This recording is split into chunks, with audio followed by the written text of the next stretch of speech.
Alright, you guys, so we're gonna jump on in and get into this clean with me video, you guys. I'm gonna speed it on up and we're gonna be done on this video in about 5 minutes, you guys.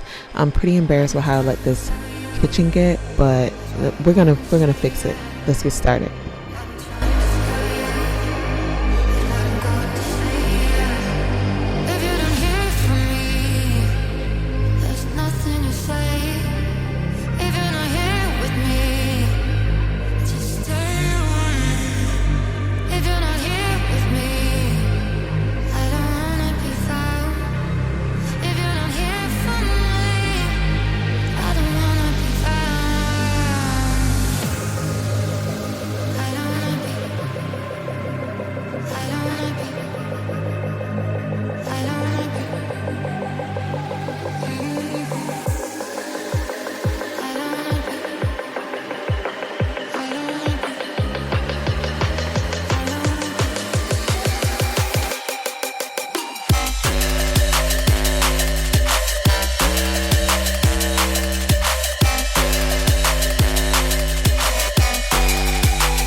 Alright, you guys, so that is going to be the end of this vlog, you guys. I know this one was definitely a short one, but you guys, I just literally finished doing a big project in the kitchen, so that will be on a prior vlog to this if you want to go ahead and check that out.